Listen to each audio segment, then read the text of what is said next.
It's my nerd world, and welcome to it, Depeche Mode, the podcast. On this week's episode, we'll talk a little bit about Martin and Dave's appearance on the SmartLess podcast. Alan, selling his home, was asked to join The Cure. Details on the making of Memento Mori from one of its producers, and, of course, your listener feedback.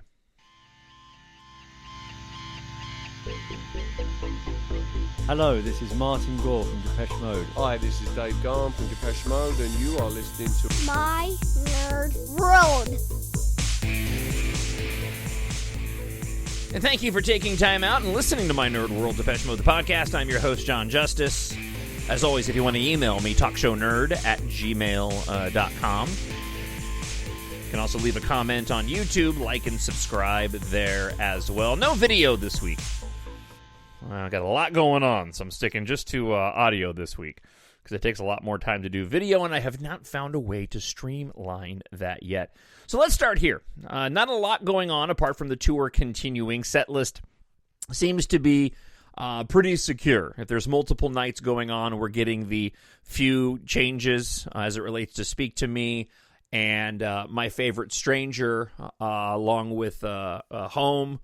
Condemnation, Waiting for the Night. Those seem to be the songs that are getting traded out, and there doesn't seem to be any changes to the tour. It does roll on. Video clips continue to pop up on YouTube, and I continue to count down to seeing them with my buddy Matt in November. The big news item this week was Martin and Dave appearing on the SmartLess podcast with Will Arnett, Sean Hayes, and Jason Bateman. So, what do I say about this interview? I enjoyed it. Any fan of Depeche Mode, of which you are, should certainly take the time to go and listen to it. As of the 29th, welcome to June, by the way. As of the 29th, it's been available to everybody. It was only available to Wondery subscribers and those that did the free trial.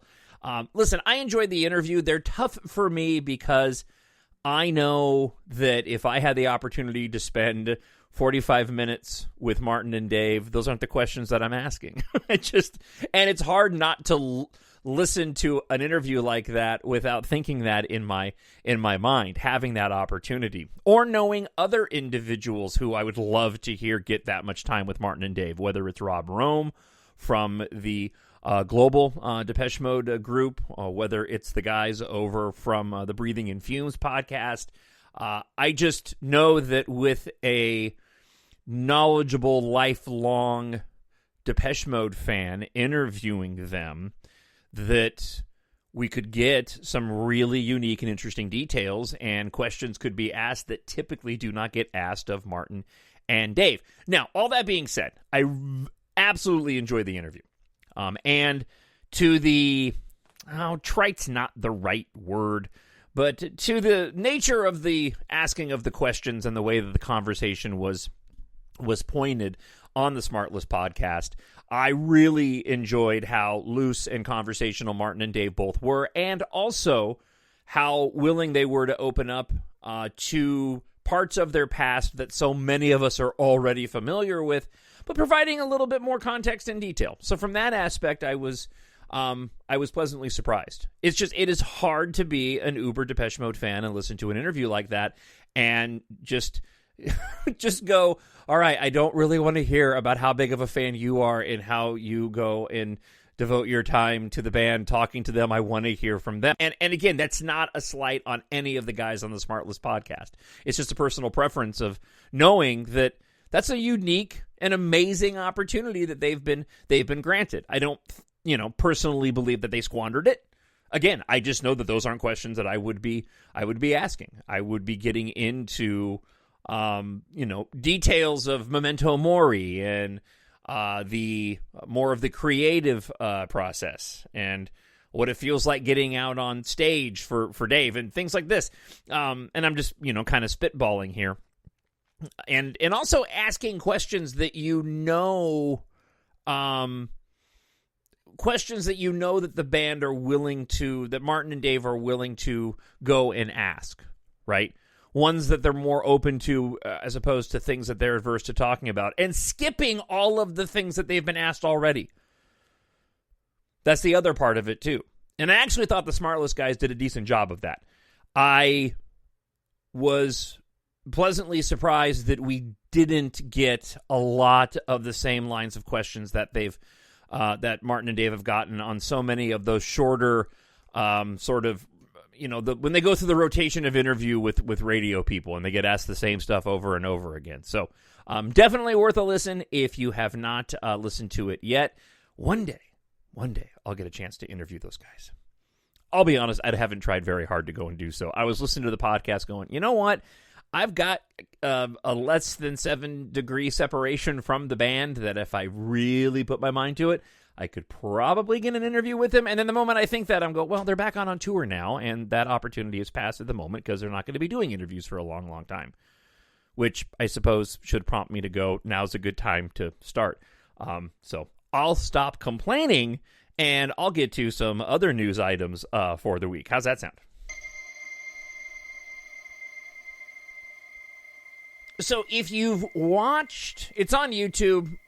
Forgive me for not remembering what the name was, but there is a lengthy video online of when Alan Wilder did the auction of a bunch of his gear and Depeche Mode memorabilia a handful of years ago from his mansion. Fantastic watch, by the way. Alan provides, again, when you talk about really interesting insight into the band, getting his unsolicited comments over his time with the band as he goes through and highlights some of the items that he was auctioning off was absolutely fascinating. There was one piece of his past that I was completely unaware of. So Jason writes in to TalkShowNerd@gmail.com. Says, I hope you are well. I am. Thank you, Jason.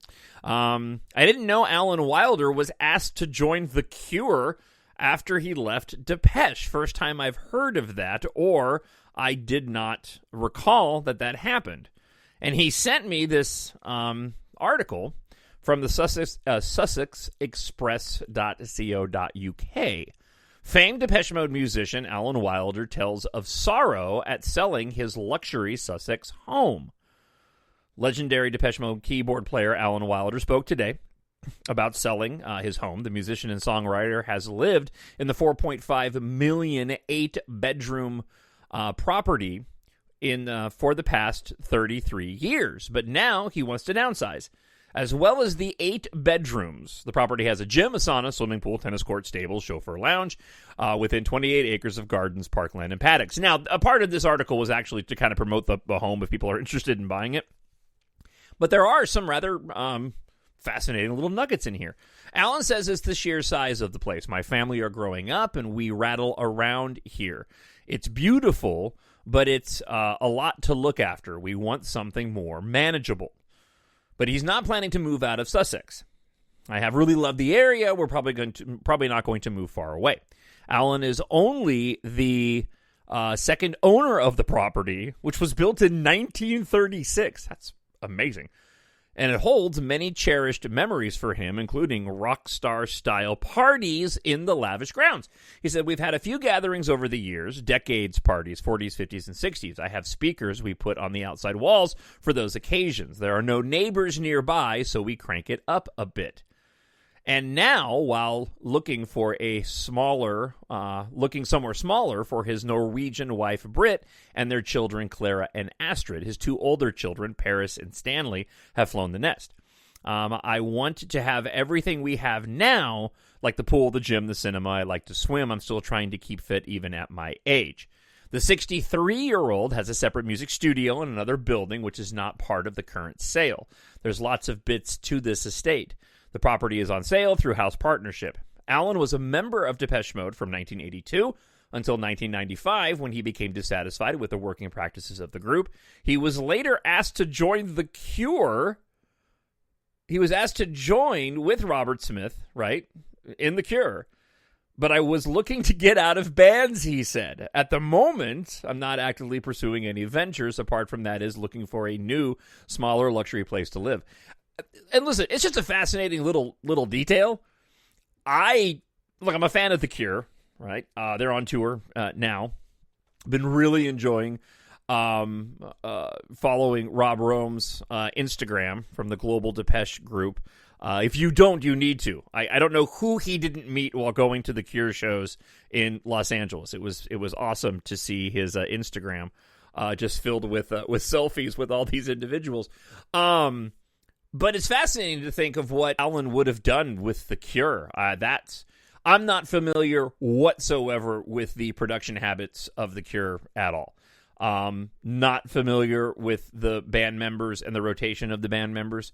I'm a fan of The Cure. I have many of their albums, but I probably would fall into that casual fan of The Cure that lost track after, oh gosh, I'm trying to think of what the last Cure album Blood Flowers was probably the last album that I actually spent any time listening to.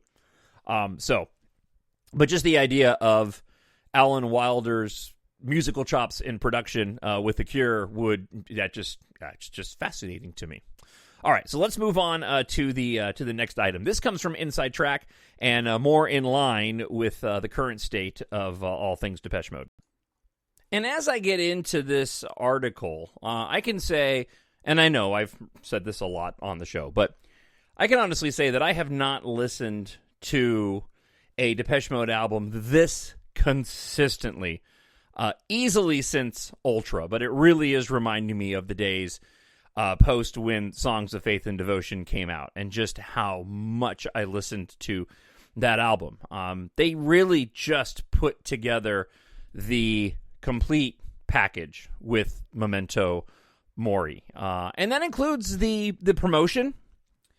And while I would like to see some more original Anton artwork akin to what we got back during the early and late 90s, the videos, while different, they fit the mood of the album very well. And again, even to the point, as I mentioned on last week's show with Wagging Tongue, and several of you have commented on this, and we'll get into it with listener feedback.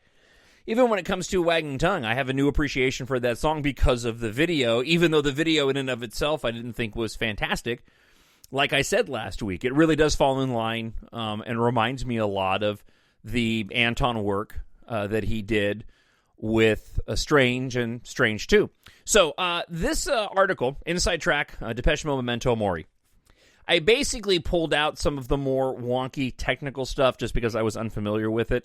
Wanted to just provide to you the details that I thought were most interesting about this particular article. So the article starts off, and again, I just highlighted some portions of it rather than just reading it straight. Analog tape played a key role in the production of Depeche Mode's Memento Mori album, even though it was recorded in Pro Tools. Marta Solongni's unique approach to music has seen her recognized 3 times already by the Music Producers Guild.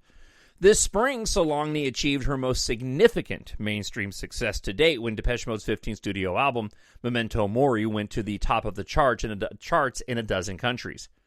Solongni recorded the entire album and mixed it at her Studio Zonia facility in East London. The studio is a hybrid of traditional and modern. Its most striking feature is Solongni's collection of a whopping 12 quarter-inch tape recorders, the result of a slightly unorthodox career trajectory. Growing up in Italy, close to Milan, with a keen interest in art and music, she moved to London in 2010 and attended a course at the Alchemia Music Production College. Around that time, she became interested in synths and tape machines as ways of expressing herself musically. I love the fact that on a synth, you can create sounds that didn't exist before. I love traditional instruments as well, but it takes a lot of time and patience to learn how to play one, whereas with synths, you can switch them on and immediately experiment with sound in a way that's instantly personal. Plus, they are intuitive and creative. It's the same with tape recorders. I became fascinated by them and all the different things that you can do with them, even though they were originally built to record. The roots of her involvement with Depeche Mode go back to 2015, when Solongni assisted Danton Supple on the album Angels and Ghosts by Soul Saver and Depeche Mode singer Dave Gahan. In 2020, She mixed the follow-up album Imposter. In recent years, Solongni has also mixed several projects for producer James Ford, known for his work with Arctic Monkeys and Florence and the Machine. James called me in the spring of last year and asked me, I know you do mostly production and mixing these days, but would you be interested in recording a Depeche Mode album with me? Would you be interested in recording Depeche Mode with me for a new album? I love Depeche Mode, so of course I said yes, but then Andy Fletcher, the band's keyboard player, passed away, and all we could do was wait for updates. In the end, the decision was made to move forward with the album, also in honor of Andy. So, in July of last year, I traveled to Martin's Electric Ladyboy studio in Santa Barbara. Martin's studio is exceptional. It has everything you could possibly need, all the synths you can imagine. It's like a playground and a place in which I felt very inspired. It's also really well laid out from a technical point of view, with a U-shaped custom-made rack of gear with preamps, dynamics, and distortion on one side and effects on the other. And then there are all the Euro racks, old Moogs, and the Roland System 500, and so on. The core team at Electric Ladyboy consisted of Gore, Gahan, Ford, and Solongni. We were really tuned in, she says, and had a beautiful time together. We experimented a lot. They were really open to experimentation and excited to whenever I suggested something new. On one of our days off, I said, I'm really missing my tape machines because they are fundamental for my creative process. Do you mind if I find some? They were up for that. So I made several phone calls and found some at Wiggle World, a brilliant studio in Los Angeles. The tape machines were used alongside many other sources of effects. I recorded Dave's vocals with a Neumann U87. On top, Dave loves to sing with effects already set. So before he came into the studio, I set up a few chain of effects, some of them quite extreme, and he loved that. He was like, I can project into these spaces. We created similar chains, again, using tape recorders for synth, drums, guitars, and also strings. There are no dry strings on the record. We went to Shangri-La, Rick Rubin's studio, to record the strings with David Rossi, as well as some drums played by James and more vocals. We brought a lot of gear, including tape machines, to add effects.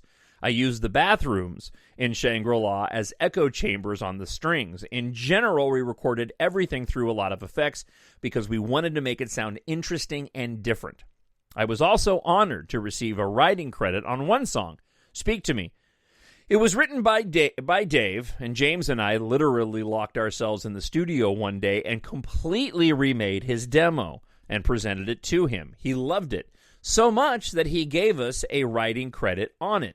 We changed the key, changed the tempo, and took out all the instruments and built the arrangement back up from the vocals. That's all that I had of the article in and of itself, but I just really appreciated the insight and some of the details of things that we just hadn't heard about as it relates to the creation of the album. And I really hope that we get some of the behind the scenes that we had become so accustomed to getting until Delta Machine and Spirit. And honestly, I would love to see more behind the scenes on both of those releases as well. One of the questions I would ask the band if I had a chance to sit down with them is why we didn't get sort of the behind the scenes that we got for the releases leading up to that. If there was a specific reason for it, or perhaps it was more of a financial situation where producing it just wasn't worth the cost. Certainly, the recording process behind Spirit, based off of what was revealed in some of the articles in the promotion of Memento Mori, and just how difficult that record was apparently to record based off comments made by Dave. So with that, let's move over to listener feedback this week. And as we get to your comments this week, I guess I'd, ask the question, if you had a chance to sit down with Martin or Dave, what questions would you ask? What would you be most interested in hearing about?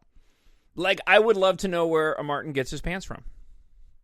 Actually, that's not one of the questions that I would ask. If I had an unlimited amount of time, yes, absolutely, I would love to ask Martin about his wardrobe.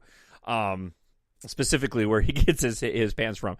But given a limited amount of time, I would make sure that they were questions of more relevancy. So, all right, first let's hear from Annie. Annie writes, "Love this week's pod, and it prompted me to sit down and watch The Wagging Tongue, the video right away. If the reception to the video is lukewarm, as I thought you mentioned, I'm surprised. The visuals are intriguing and stunning. There's a nice incorporation of DM's current iconography with the funeral wings, and it effectively tells a story in a very short amount of time. It hit me halfway through the video that it was an obvious, to me, allegory for the much publicized difficulties between Martin and Dave over the years.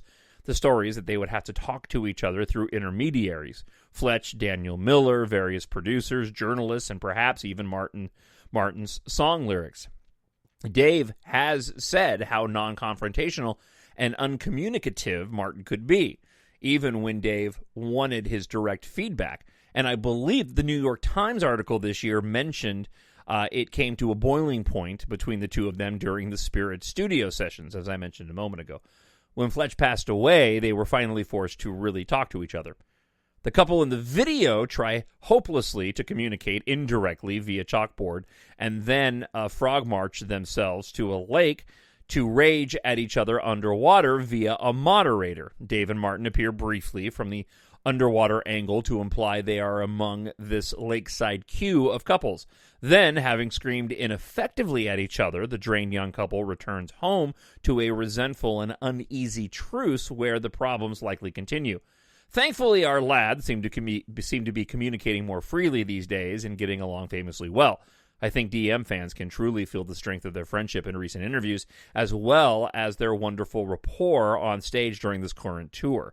I do miss Fletch, but I have to admit that I found myself recently wondering if his role as a go-between became increasingly a toxic element for DM over the years. Love the pod as always. Sending you good vibes. Thank you. Do you have a Venmo so I can buy you a coffee? So appreciate your hard work and dedication. Best wishes, Annie. I don't, Annie, and I've wrestled isn't the right word. I actually had a Patreon set up. There is a Patreon that exists for my nerd world, but I haven't been there in forever and never ever promoted it.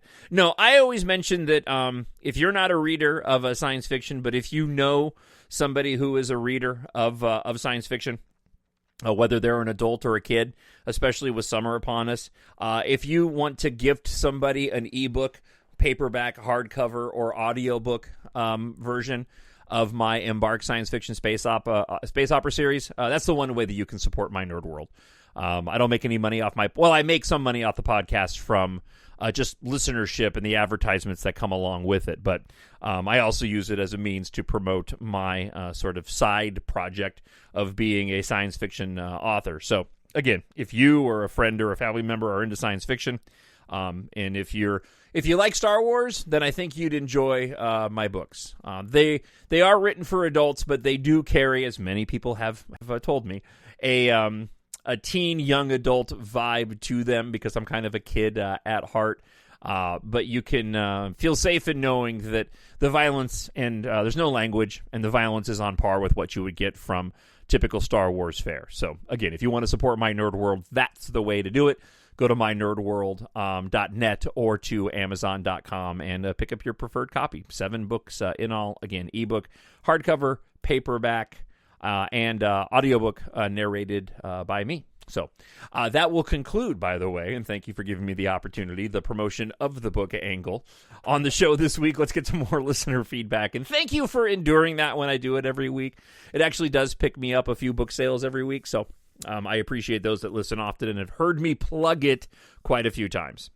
Javier Lopez writes, I find Wagging Tongue to be just too sing-songy, and while I know you appreciate the simplicity of the songs, I wish they had tried to be a little bit more creative in their instrumentation. I do love the album, but it does show that Martin was having creative block issues. It's an interesting take. I disagree, but it's all subjective. One of the things about this album that I really appreciate personally is the instrumentation. And while it's different than other albums, and certainly it doesn't carry the same type of depth as, say, Songs of Faith and Devotion, and while that album's not a fan among some fans of Depeche Mode, as I've said many times, I think this album is up there with some of their best works. But with Wagging Tongue specifically, as as I've talked about, I've kind of come around on that. Wasn't really listening to it much at all. It was almost reaching a skip level for me until the video came out. One of the things that I actually appreciate about the song now is that it is very tight and it's not very long, and I think that's to its benefit. It's effective in what it does before it moves on. And it reminds me a lot of some of the simpler tracks from earlier in their career, especially around the time of Music for the Masses. A song like I Want You Now or To Have and to Hold, where back then I certainly didn't really question the songs and wasn't nearly as critical as I would be now when it comes to the band's work. But when you look at a song, and when I look at a song and listen to a song like Wagging Tongue, I'm reminded of those tracks like I Want You Now and To Have and to Hold, where they're simpler, they're more stripped down and shorter, but they're still very effective in that way. Tokyo Skyline writes, Life 2.0 out later in the year. Does this suggest another greatest hits package might be on its way? A year tomorrow when he wrote me, since Fletch passed away. Feels like only days have passed since hearing the news. Here's to you, Fletch. Yeah, boy, this year really just blew past. It passed. This is one of the faster years ever. For me personally, just because of everything that has gone on in my life, including with the promotion of the album and just all the joy that's been coming from that, sort of offsetting the heartache that took place last year. But yeah, it just feels like that happened just yesterday. As it relates to the 4 fully produced tracks and when we'll see them, Martin did mention that's what he was referring to on that SmartLess podcast, that Life 2.0 would come out sometime later in the year. My expectation is that we'll probably get all 4 of those songs. So where we get them and how we get them remains to be seen. The lack of any, we got the single release with the remixes for Ghosts Again. We'll see what we get with Wagging Tongue since we haven't gotten an official single release. But I can't help but wonder if the band might put out something more like an official EP. I would love to see them do that, just as a supplement to Memento Mori with, perhaps some side artwork from Anton Corbijn. Kind of in the same fashion that we got the B-sides to Delta Machine. It was an interesting choice that they left those 4 tracks off. And I'm wondering, as opposed to, giving to them on a deluxe edition, which I thought we were going to get with the deluxe edition, and we obviously didn't. So it makes me wonder if those songs are perhaps stronger than previous B-sides, and therefore they want to take advantage of that. And so we'll get something akin to an EP later this year. Adam Barker writes, I'm not really keen on Wagging Tongue. The bass line is good. I thought that a remix single would have been better with this track. Thank you, Adam. On the other side of things, my friend Jon, Jon Justice, always good to hear from you, sir. Love Wagging Tongue. My third favorite on the album. Before We Drown being 1 and Ghosts Again being number 2. And that's true. I know that early on in the release of Memento Mori, John was keen to point out to me how much he really enjoyed Wagging Tongue. Again, it's all subjective. Let's see. David Theofold writes, before Memento Mori came out, my pick for best 5 in a row, going back to last week's episode, were Mercy in You, Judas, In Your Room, Get Right With Me, and Rush off of Songs of Faith and Devotion. But those 5 off of Memento Mori that I mentioned last week just have something that I love and I can't quit listening to. I'm eager to see if anyone participates in your challenge, writes David. Have a great week, you two. Keep doing what you're doing. I will. My friend Matt, it was funny because I mentioned him last week, and I said that I bet that Matt's going to try to do it. And sure enough, as I was going through attempting to do my best 5 in a row from any Depeche Mode album, apparently he was as well when I made the comment about him doing that. And then he ran into the same problem that I ran into, and that it's really hard to do that because there are so many options on so many albums. And I don't know if increasing or decreasing the number helps. Maybe bring it to 4? I don't know. Pizza Mike writes, let me start off by saying yes! Exclamation point. Both my girls, 3 and 6 years old, love Ghosts Again. My 3-year-old wants to watch the video all the time. It was hysterical hearing Dave do an Anton Corbijn impression talking about the Ghostigan video on the SmartLess podcast and Anton asking him to crawl around in the dirt. That was really funny. And it's adorable that they're trying to sing the words. Made me a very proud father. My take on the wagging tongue video is exactly what you were saying. Right after seeing the video, I have a whole new outlook on it. I'm looking forward to another episode. Thank you from your Loco Pizza Man, Pizza Mike. Thank you, Mike. As always, I appreciate it, and everybody's comments. All right, let's go to friend of the show, Stephanie. Just finished Our Hobby is Depeche Mode, and I had to smile from time to time. I found the church service with damaged people. They were playing damaged people in the documentary. Very funny. I don't even know how I could be quiet and devout in a church service like that. The German family was very sweet, how everyone was so enthusiastic about the band. The big band has great admiration from me. I love it. I had no idea how much the Russians celebrate Depeche Mode. The film shows us that Depeche Mode connects as a worldwide phenomenon. The interview with the Iranian man as well, I thought was fascinating. I had a great time watching. The new episode of SmartLess with David Martin in person is great, and I absolutely must listen. Likewise, I'm happy to recommend Halo book. Yeah, I need to get my hands on that. That's all for me today. I hope you're doing well. Best regards, Stephanie. Thank you, Stephanie. I appreciate that. Anthony Whittle writes, Memento Mori is amazing, and the performance by the band is top-notch. The one thing I've noticed about this tour is how quiet the crowds have been. I know we're getting older, and half the crowd are holding phones instead of clapping hands, but the crowds from this tour just don't reflect how good the boys are performing. I gleaned through some of the older tours, and the crowd's energy far exceeds this tour. My goodness, the Exciter Tour, which I think was their second best live performance behind Devotional, makes the crowds from Memento Mori look like they are at a tea party. It's unfortunate because this album is a revelation. My favorite album since playing The Angel and Ultra, and my sixth favorite album of the 15. What do you think of these, John, of these crowds, or is my 50 years of existence starting to catch up with me? I don't know. I noticed it when I went on the Global Spirit Tour, when I saw him in Chicago. I haven't really been paying attention to the crowd too much on the few videos that I've watched on YouTube. I do think a part of it is age. I'll never forget, there was a gang of us, just a group of us friends in Southern California during the World Violation Tour. And the multiple shows in the Southern California area from, Los Angeles Dodger Stadium, Universal Amphitheater, going down to San Diego and the sports arena down there.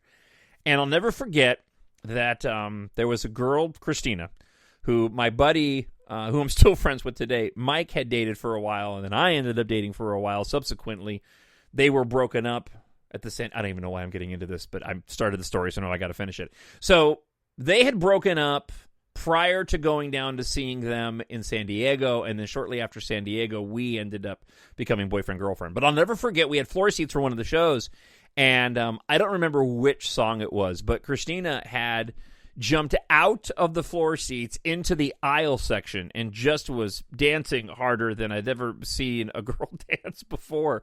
I think a part of it's age. I think a part of it, too, is also just people taking just videos with their phones, and I'm not going to go down that road again. So we'll see. I'm looking forward to dancing when I see him in November. I'll just say that much. All right, let's go to, let's see. This is Michael.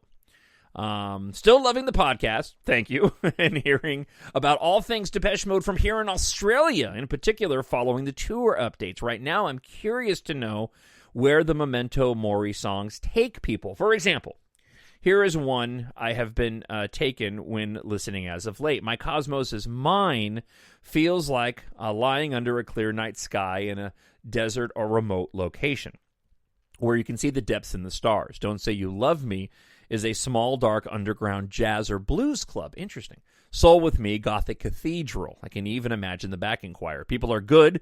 This is clearly a Berlin, London type, larger underground nightclub. I actually think this song could be a massive in the club scene this European summer, if it is released as a single. with some thumping dance remixes. Speak to Me takes me somewhere like Iceland, climbing a rocky mountain before discovering some kind of furnace or volcano that becomes a supernova, a nova, or a wormhole back to my cosmos' mind. I hope you don't think I'm too mad. Keep up the great work. Cheers, Michael. No, not at all, Michael. I think we all kind of go to different places when listening to Depeche Mode songs. I typically don't go to like certain locations. I have songs that I gravitate towards as it relates to my life personally, and then I often find myself crafting my own music videos in my head. Don't Say You Love Me is one that, to me, is begging for some type of, like, I would love to see Anton Corbijn do a Don't Say You Love Me video. And I say that trepidatiously because I think that there are some amazing visuals that could go along with the song like that if you took it to a more literal place as opposed to a more abstract place. Although I will say, in trying to craft my own video in my head of Don't Say You Love Me, I've struggled quite a bit with what exactly I would want. I have a gothic vibe that I would love to see with a mansion in terms of a video setting, but I haven't quite decided what the storyline would be. I will say for My Cosmos' Mind, which is a song that I've gravitated back towards quite a bit, that's one that I found myself wanting to listen to on the way to work, just as I go to do my show to cover all the ridiculous nonsense of the news of the day. That song's been resonating more with me, just as I sort of become protective of my own world and My Cosmos' Mind, and I've been sort of feeling the weight of those lyrics, and I found them more relatable than I did when the album first came out. Michael also adds this. I know you didn't get into Soul Savers, but I'm curious if anyone else sees a link in Dave's vocal between Don't Say You Love Me and the Soul Savers song Tempted. So I actually went and I wasn't that familiar with that song, but I actually went and listened to Tempted, and I didn't personally hear any connection to Don't Say You Love Me with that song. That being said, I actually really enjoyed the song quite a bit, which prompted me to want to revisit some of the Soul Savers stuff in light of Memento Mori, which I may do sometime in the future. One of the other questions I would ask the band, by the way, speaking of Soul Savers, is for a band that writes music that, not all, but a lot, it has strong pop sensibility and accessibility to it. I've always been surprised at how eclectic their taste in music is. Like, for example, when Counterfeit first came out, going back to the era around Violator there in the early 1990s, Martin Gore's solo EP, I didn't know right away that those were covers because I wasn't familiar with any of those songs. Certainly the same thing rings true to a slightly lesser extent, but I think it's just because I became more familiar with that type of music as I got older. But with Counterfeit 2, also in a very eclectic, not mainstream at all collection of songs. And the same thing rings true for Imposter and what Soul Savers and Dave did. So I find it very interesting that the music that the band seems to, apart from like your David Bowie or references in 101 to Roy Orbison, their musical tastes don't seem nearly as accessible as the music that they themselves make. Certainly the music that they seem to gravitate towards is not in the same realm of popularity of Depeche Mode, and I've always found that rather interesting. All right, one more, and of course, I didn't grab the person's name. This happens on occasion. I cut and paste from my email, and sometimes the name gets cut off. So, whoever this is, I appreciate this. Let me go ahead and share this with you. Hi, John. Regarding the Wagging Tongue video, the ending that teases Don't Say You Love Me didn't surprise me much because I've made Memento Mori playlist that only contains songs I like and in the order that makes sense to me. In my playlist, I swapped Ghosts Again for Wagging Tongue. So Don't Say You Love Me follows Wagging Tongue, just like the video. Oh, interesting. English is not my first language. I concentrate much more on the music, and unfortunately some songs on Memento Mori bother me. My favorite Stranger and Caroline's Monkey have somewhat boring melodies, and I don't like Martin's part in Never Let Me Go, and that horrible artificial Songs of the Universe, ish automatic drummer in it. The reduced for me, enhanced Memento Mori playlist is only 38 minutes long, but the songs stick perfectly and the music purrs like a well-tuned engine. All in all, I'm very happy with the new album. I'm really looking forward to tonight's concert in Bratislava. And they also included, and I remembered this before I accidentally deleted their name, they had created a Spotify playlist that I went and checked out. And that's fun to do. I actually created my own. I called it Depeche Mode Modern. And I took a couple of tracks from Spirit and put them in a rearranged Memento Mori playlist. I thought that I was being really clever by doing that, but then when I went and listened to it in its entirety, it didn't work. I was actually very surprised at the difference in listening to a song from Spirit going into Memento Mori. For me, at least, there was a very distinct difference in the production of those two albums, and the songs just did not flow well together the way I had expected. And it gave me a better appreciation for Spirit than I did before, because I always really thought the production work on Spirit was really good, but it actually made me appreciate both the albums even more in terms of their production, because they were very different. And hat tip to James Ford, it was probably Marta Solongni's input that made Memento Mori sound different. And, you know, it's funny, because I've heard so many people, especially in the run-up to Memento Mori, when I got the album before other people did, which, again, I just feel I'm so blessed that I had the opportunity to listen to it. The concern that people had of it having more of the blues sound of previous releases. And I don't know. It's now that we've got the album and listening back to other tracks over the course of the past few weeks from some of the past releases, Delta Machine and Spirit specifically, I guess I don't feel that way. I felt that way for a while, that they were getting too bluesy, but those albums are all very unique and different. And special in their own ways, and while I like some more than others, it again continues to be, at least in my opinion, further testament to the longevity of the band, that while we as fans will always go and embrace the band and what they do, and often complain, you still have to admire, at least I do, how different the albums have been. While they still sound like Depeche Mode, they are uniquely different in and of themselves. And Memento Mori certainly goes and fits that bill. There's just a seductive nature about this record where it just creeps, the depth of the songs creeps up on you, and is part of the reason why I think it is such a strong release, because the songs always sound very fresh to me, and have over just dozens and dozens of listens. All right, that wraps the show up for this week. I hope you had as much fun listening to it as I did recording it. As always, drop me a comment on YouTube, like and subscribe. Be sure you subscribe to the podcast wherever you listen. You can email me, talkshownerd@gmail.com. And of course, if you can, support my nerd world if you like to read and write science fiction. Pick up my EMBARK science fiction space opera series on Amazon.com, Jon Justice, or mynerdworld.net. Excuse me. All right, back again next week. I hope wherever you are happy, you are healthy, and you are safe. We'll talk to you then. Bye.